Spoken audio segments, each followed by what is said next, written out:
Best teachers पढ़ाए तो simple लगे everything. Leaderboards and quizzes से Amazing. learning हो जाए happening. समझ आएगा तो मजा आएगा. Vedantu. Learn live online. To attend a free live class, download the app now.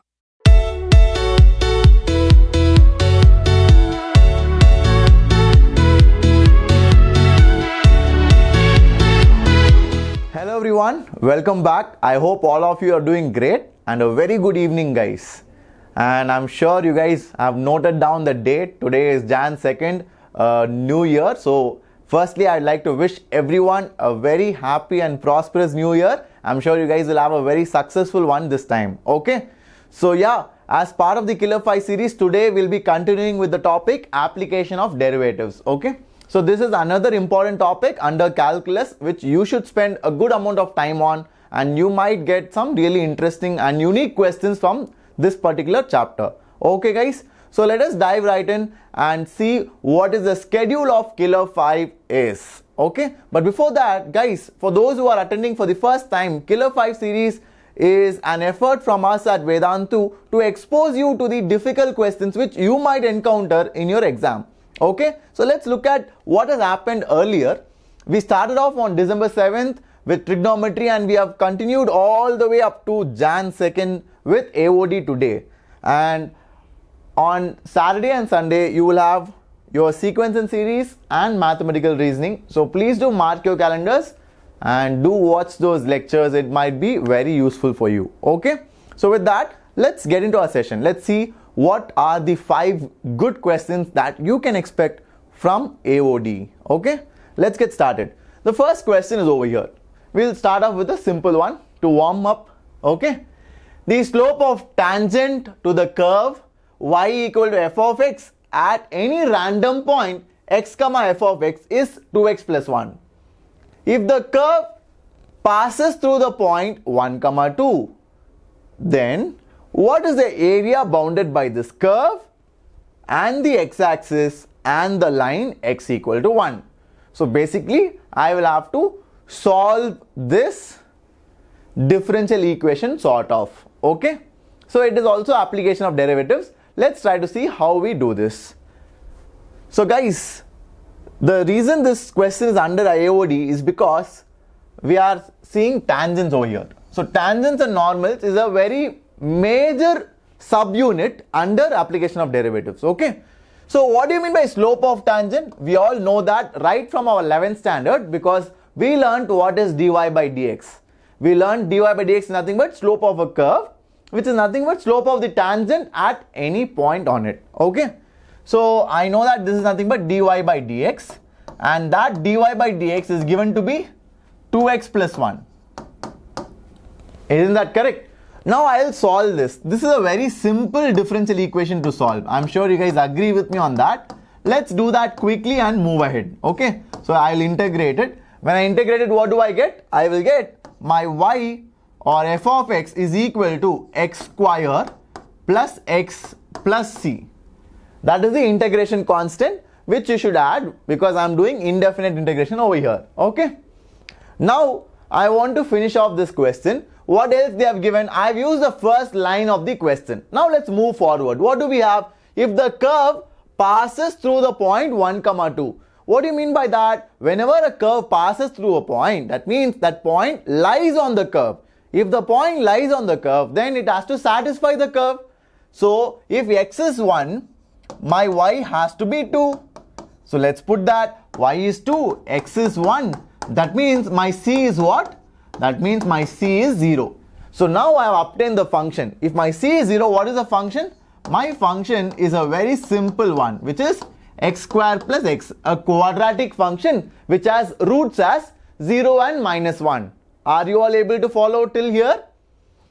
Are you all able to get that, guys? How did I find out roots are 0 and minus 1? Because I took x as a factor, I got x plus 1 as the other one. Okay, clear? So I'm sure you guys are able to follow until here. After this, we have to find out the area bounded by this curve. So before we figure out the area, always draw the graph. When you draw the graph of the curve, it gives you a better understanding of what the region is. Whenever you want to evaluate area, get the region first and then do the calculation. Okay. So I'm going to erase this. I hope you guys have followed me clearly until here. Okay. So let's try to finish off this question. Now what will I do? I will try to draw the graph. So let's say this is my x-axis and this is my y-axis. So what do I have here? The roots are -1 and 0. So the quadratic equation will look like this. Do you all agree? So this is how my quadratic equation looks like, because the coefficient of x square is positive, so it will be an upward opening parabola, and we know the roots are 0 and -1. So this is how it should look like. I'm pretty sure about it. Now what do I want? I want to find out the area bounded by x-axis and the line x equal to 1. So let's say x equal to 1 is over here. And then the curve. So this is the area that they are asking. This is why I told you to draw the graph. Without drawing it, you can't be able to visualize it correctly. Okay. So let's find out the area now. So the area is nothing but integral from x being 0 until 1. What is the function above? The function above is x square plus x. That is my function above, which is the actual function of this curve. Minus below function is what? Below function is x-axis. X-axis is nothing but y equal to 0 line into dx. That's it. So what does that be? That will be x cubed by 3 plus x square by 2 from 0 to 1, which will be 1 by 2 plus 1 by 3, which will be 5 by 6. So do we have a 5 by 6 in the options, guys? Please do have a look at it. Let's see if we have a 5 by 6 in the option. Yes, of course we do. Are you all happy with it, guys? Clear? Very simple. What did I do? I found out upper function and I find out the lower function, and then I subtract them and integrate it. That's how you do areas, guys. Please remember that. Areas is always done in that manner. Above function minus the lower one, whatever is enclosing that region. The region is enclosed above by f of x, below by y equal to 0 line. That is why I did this into dx. Why dx? Because I'm measuring area with respect to x-axis. If I did with respect to y-axis, then I'll do dy and write all the functions in terms of y. Clear? But here I've done the opposite. Are you all able to understand, guys? Please do practice both of them, because JEE Mains, you might get area with x-axis or you might get area with y-axis also. You have to be comfortable with both the methods. Okay? Because even in NCERT we have questions wherein they ask you area with the y-axis. So try to understand it, how it works, and solve some questions based on that. Okay? Perfect, guys. So with that, let's move forward. Let's look at the next question that I have for you. I'll give you 5-second pause. You guys can note it down and go through whatever I've discussed. If you learned anything new, make a note of it. Okay? So yeah, let's go ahead, guys. Let's move on to the next question. The second question for all of you is over here, and you guys can try it out now. And as always, whenever I discuss the Killer 5 series, I will send you the session PDF along with the solutions. So if you guys are not able to make a quick note of it, it's okay. Please do download the session PDF right after the class and go through all of them. Okay? Perfect. Now let's try to solve this one. So here we have a function which is given in the form of an integral. And I have to find out where this function will have a local minimum value. Okay? I want to find at what x my function will have a local minima. Clear, guys? So we know that whenever you want to find local minima or local maxima, the first thing you have to do is find critical points. What is that? F dash of x is equal to 0. F dash of x is equal to 0. So that I will try to do. So let's get started. You guys can try it along with me. Okay? So let us see how my f dash of x will look like. So f dash of x is nothing but differentiation of an integral. The moment you hear differentiation of an integral, you have to think about Newton-Leibnitz formula. What does Newton-Leibnitz formula say? It says that the entire inside function will be written with x, the above limit. Okay? So I will put that,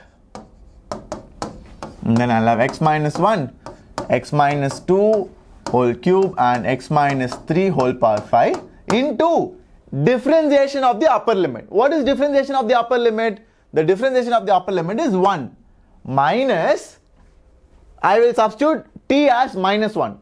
How does Newton-Leibnitz formula work? I will substitute t as upper limit, which I got this, into differentiation of upper limit, minus substitute t as lower limit. Okay, what will that be?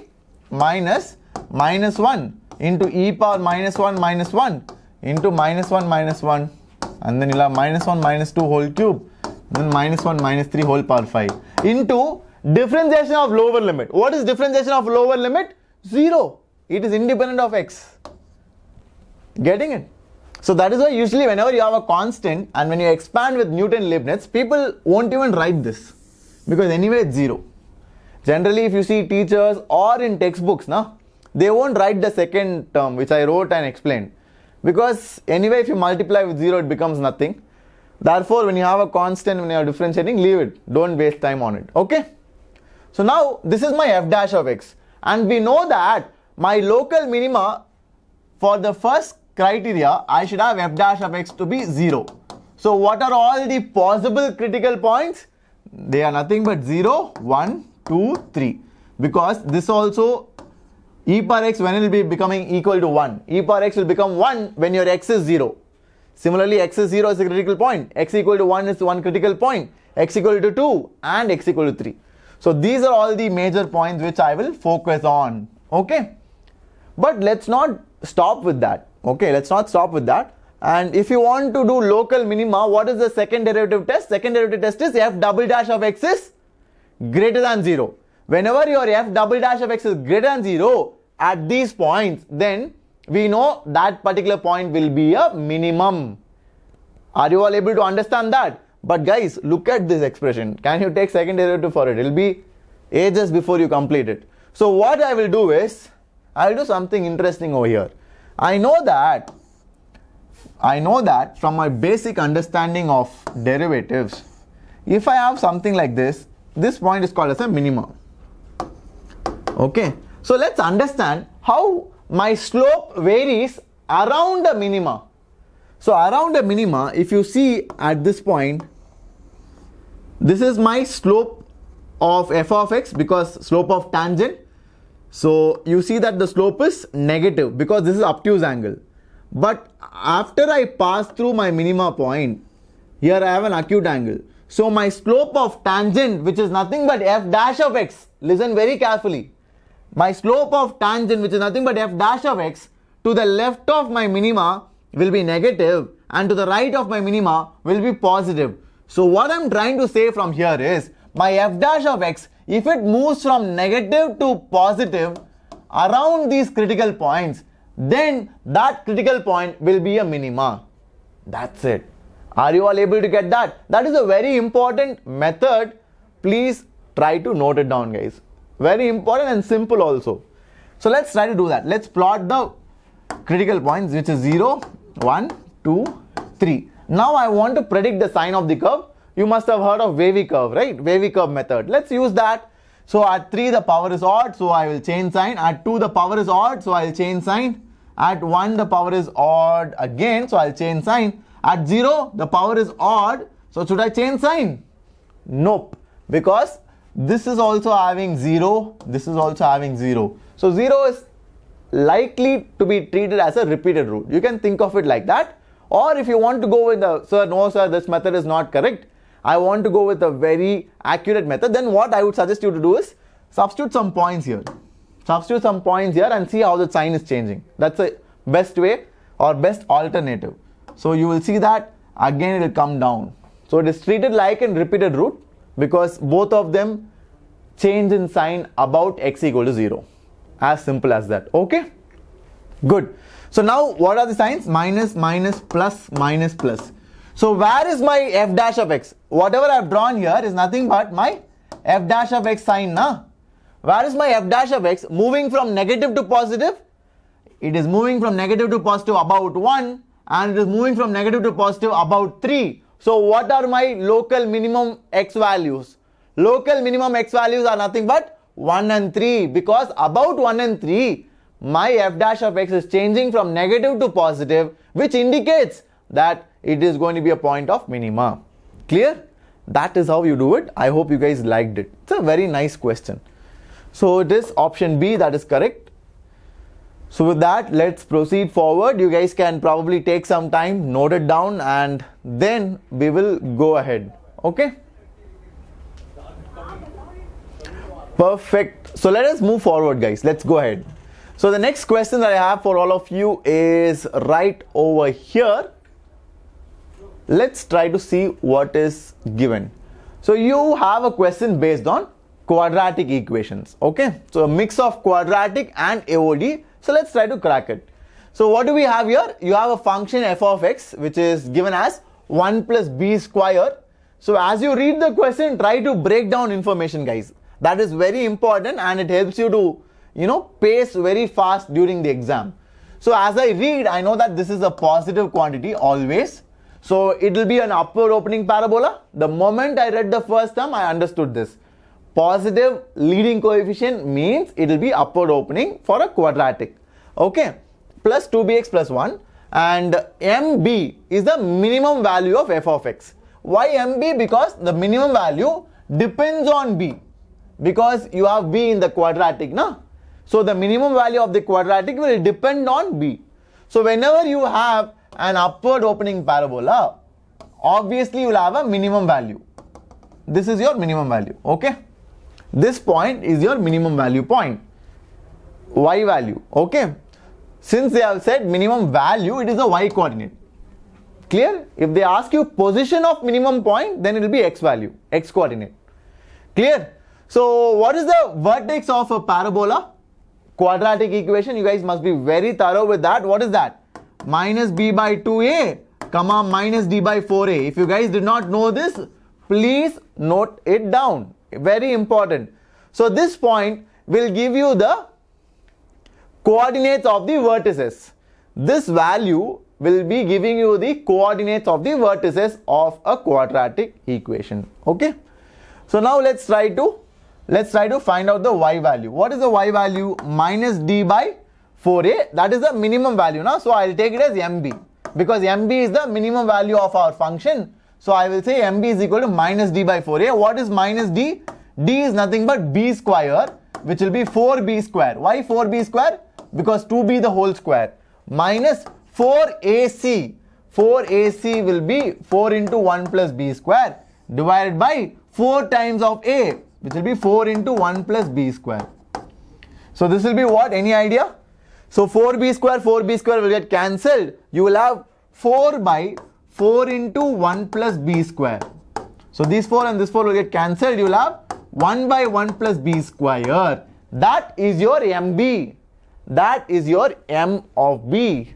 Are you guys able to understand it? Please go through it. Very simple question. Nothing great or nothing super important that is happening here. I stuck to basics and I arrived at that answer. The only important part which you guys have to note down is this vertex. If you guys did not know it, please do make a note of it. You might have studied this in parabola, in coordinate geometry. Okay? Good. So now I'm going to solve it and complete this question. Please note it down, guys. And if you have any doubts, feel free to ask in the comments. Okay?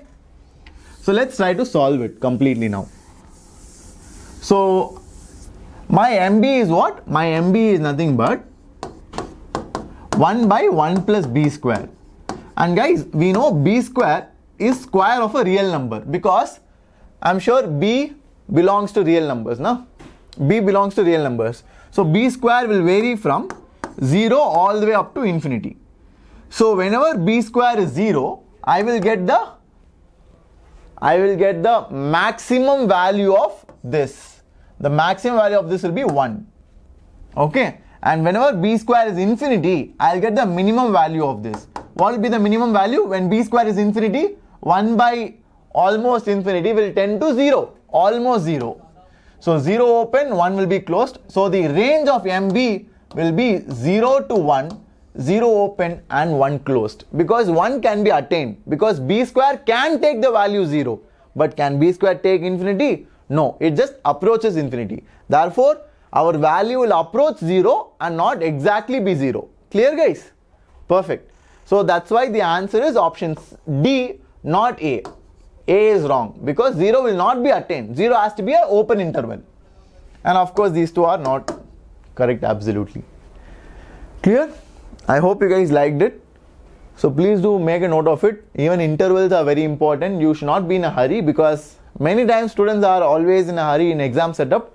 You might get carried away and you might go for some other option. You might go for A option. So you have to be a bit cautious, guys. Okay? Try to take time, think and do it. Don't be in a hurry. So yeah, let's move ahead. Let's go ahead and see what else we have. We have 2 more questions left out and some interesting takeaway points from them. Okay? So let's look at those questions right now. So here we have the next question. So slowly we are increasing our level. I've moved on to JEE advanced questions now. So let's try to read them. What do we have here? We have g of x to be a function which looks like this. 2 times f of x by 2 plus f of 2 minus x. And your second derivative of f of x will be always less than 0 for x belonging to 0 to 2. Clear, guys?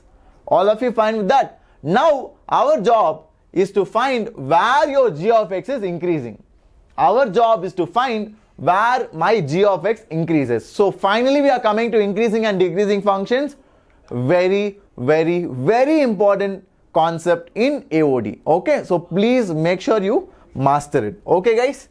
Perfect. So let's try to solve it now. So what do we have? We have to show where g of x increases. What do you mean by increasing? If g of x is increasing, my g dash of x should be greater than 0. That's it. I'm sure you guys are aware of that. I'm going to use only that, guys. You will be amazed by how easy this question is. Okay.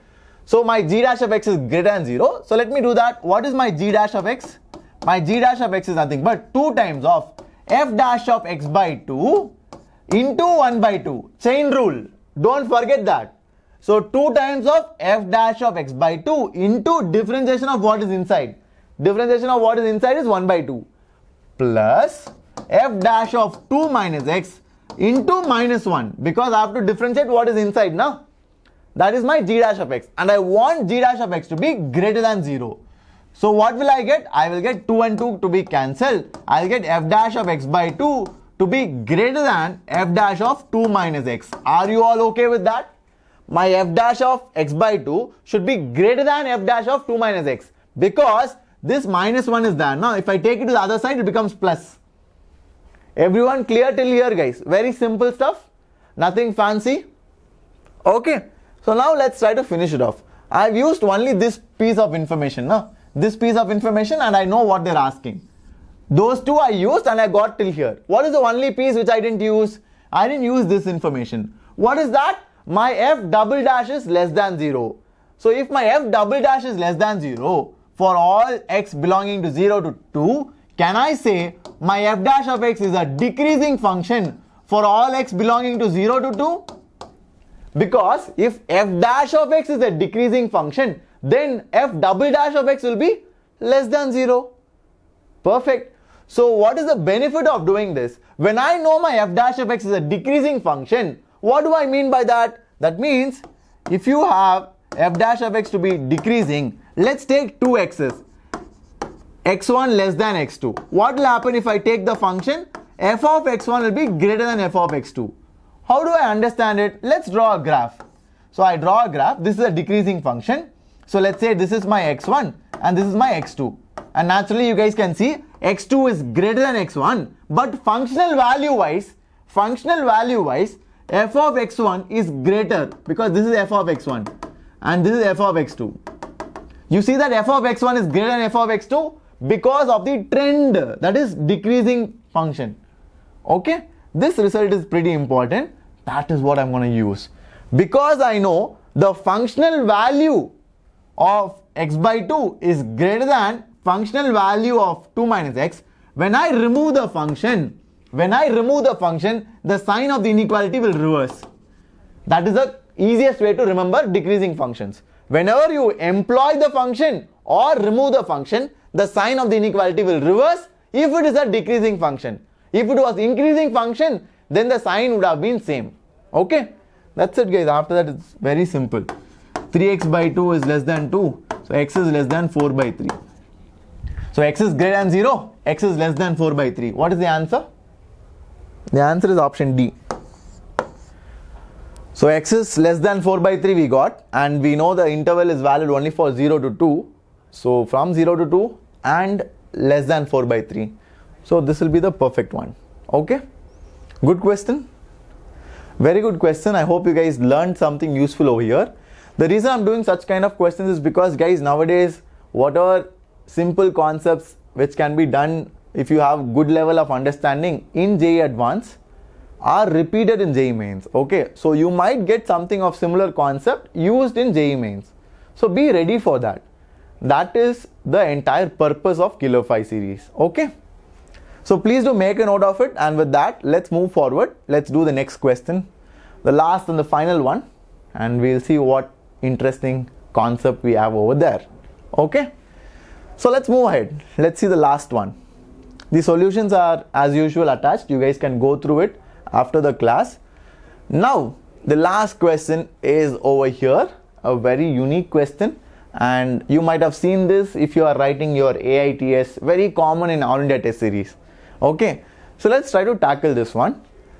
So here we have a multiple choice question. Let me first tell you that, and it is from JEE Advanced 2017. Okay, so here you have a function f from set of real numbers to the set of real numbers, and we are given that it is differentiable, okay, such that your f dash of x is always greater than your 2f of x for all x they have said, and your f of 0 is 1. Now we are supposed to find out which of the options are correct. Okay, so let me keep it to the side and then solve it. So yeah, let's try to solve this question. So if you look at the question, all the questions we have 0 to infinity. So I can safely assume that they are asking for x greater than 0. Okay, I can safely assume that they are asking, all the 4 options are for x greater than 0, because that makes my job a bit easier. I'll tell you why.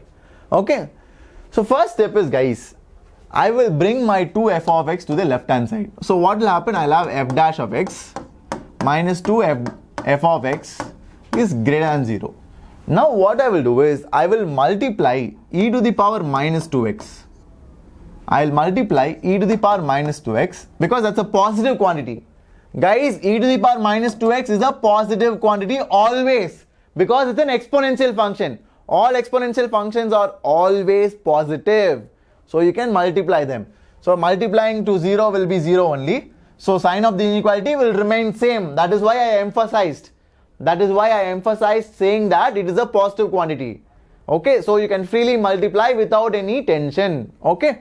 Now, why did I do that? Why did I have to go through that headache? Because this is an exact differential.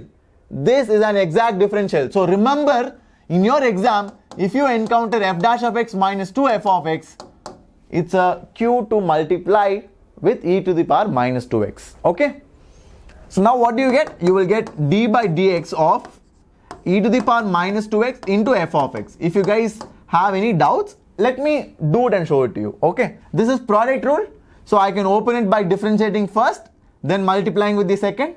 So f dash of x into e to the power minus 2x, perfect, plus differential of second, which is what? Minus 2 e to the power minus 2x into first function, f of x, perfect. So what I wrote is absolutely fine.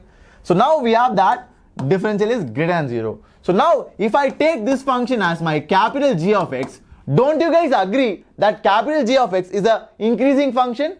Why capital G of x is an increasing function? Because this is capital G of x now, the inside quantity. The differential of capital G of x is always positive. If the differential or the derivative of capital G is always positive, we just learnt in the previous question that it will be an increasing function. Isn't that correct, guys? So G of x is an increasing function. That's a very good statement which you have got. Why? Because then I can say G of x is always greater than G of 0 for all x greater than 0. Do you guys agree with me on that? So x is greater than 0. So obviously G of something greater than 0 will be greater than G of 0. Why? Because it's an increasing function. So when I have an increasing function, let's say the graph looks like this. At 0, let me draw something even better. So let's say you have increasing function like this. So this is 0 and this is x, because x is greater than 0, so it has to be the right of 0. and f of x will obviously be greater than f of 0 because it's an increasing function. So if I move to the right, my value has to go higher. That's why I wrote this. Are you all clear with that? Till here, I want everyone to be perfectly comfortable. So please go through it, whatever I've done, and let me know if you are able to understand it, guys. Okay? Then I will solve it and complete it for you. Okay? Please do that. I'll probably erase this because I need some space to solve.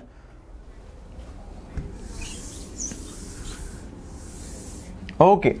So now let's try to complete it. So what was g of x? G of x was e to the power minus 2x f of x. That is greater than g of 0. What is g of 0? E to the power minus 0 f of 0. E to the power minus 0 is 1 only. So I can remove that. E to the power minus 0 is 1 only, guys. I'm sure you guys understand that. Because e to the power 0 will be 1. And what is f of 0? F of 0 is 1. So f of 0, if it is 1, I can put that over here. Now what can I say? I can say that f of x is greater than e to the power 2x for all x greater than 0. Okay, because we started off with for all x greater than 0. So this step also for all x greater than 0. So how did I get this step? I took e to the power minus 2x to the other side. Why did I take it to the other side without changing sign? Because it is positive. Why is it positive? Exponential function. Exponential functions are always positive. Look at the range of exponential function. How do you look at the range of exponential functions? Draw the graph. See if it is always above the x-axis. If it is always above the x-axis, it is always positive. Okay. If you want, I'll draw the graph of e to the power minus 2x. E to the power minus 2x will look like this. So as you can see, it is always above your x-axis. Therefore, it is a positive quantity. So I can play around with it in an inequality, moving it here and there. No issues. I have no tension regarding it. So I took it to the other side. It became 1 by e to the power minus 2x, which will be e to the power 2x. And f of x is greater than that. Why did I do this all of a sudden? Because one of the options asks that. C option is correct. Because I got f of x to be greater than e to the power 2x for all x to be positive. Now what else can we do? What else can be done? They are asking f of x is increasing. How do I do that? Whenever they say f of x is increasing, I need to bring in f dash of x. How do I bring in f dash of x? We have this quantity now. We have f dash of x to be greater than 2f of x. And can I say 2f of x will be greater than 2 times of e to the power 2x? Do you all agree? Do you all agree with me on that? Because just now I proved f of x is greater than e to the power 2x. So this is even greater than f of x. So this should be obviously greater than this. And can I say this is always positive? Because e to the power 2x, exponential function, again third time I am repeating, exponential functions are always positive. Therefore this is always greater than 0. So therefore for all x greater than 0, my f of x is an increasing function. Why is an increasing function? Because my f dash of x is greater than 0. Therefore it is an increasing function. That is how you solve it. Very nice question. Don't you guys think so? Huh? So yeah, that was the last question. Lots of good learning points. I'm sure you guys enjoyed it. And please do let me know how it went. And if you guys want anything specific in the last days, let me know. We'll try what best we can do. Okay. So guys, that was the end of today's session. We'll move forward. And here is the solution. You guys can go through it later on. Please do download the session PDF. Okay. Session PDF gives more clarity. So whoever is still doubtful or not very clear, download it, read through it, and if you don't get it still, comment down below the video. Okay, I'll always be watching your comments. I go through all of them, and it's been amazing how some students have showered their love upon us. That is awesome, guys, to hear from you all. That is a special feeling, and all the very best, guys. I'm sure your exams are nearing and you might be panicked right now. Don't be, just read through whatever you have done, learn it, revise it again, and you should be good to go. Okay. So yeah, with that, let's look at the micro courses that Vedantu is offering. So if you guys are interested in minute bit-sized courses like specific topics, I'm sure many of you might be right now rooting for mathematical reasoning, right? So because when I was studying for JEE Mains some years back, I was also nervous towards the end of my preparation. I wanted to do mathematical reasoning, statistics. So these topics which usually is more NCERT focused, na? So that topics I wanted to revise. So if you guys want something to revise, you can look at these chapter wise modules which are available for 11 rupees. And if you have to use that code SJMIC, SJ stands for Shimon Joseph and MIC stands for the micro courses. If you guys have time and if you feel this chapter is really bothering me, then I would seriously recommend you to check it out. You have chapter wise, every chapter in math, okay? So if you have time, do check it out and it might benefit you. With that, do like, share, subscribe, comment what you felt, and always keep in touch, guys. And let me know how it went. So if you guys want to probably get in touch with me, you can mail me as well. I think I haven't done in my previous videos. So this is my mail ID. Some of my students do mail. So this is my mail ID. You guys can let me know what help you need. And even after the exam, if you did well, let me know. And if it didn't go the way you wanted, then also do let me know, it's fine. We have one more chance in April. So guys, that is the mail ID. Make a note of it. And with that, let's conclude our session. All the very best to each and every one of you. And keep working hard, guys. Awesome. Take care. Bye-bye. See you.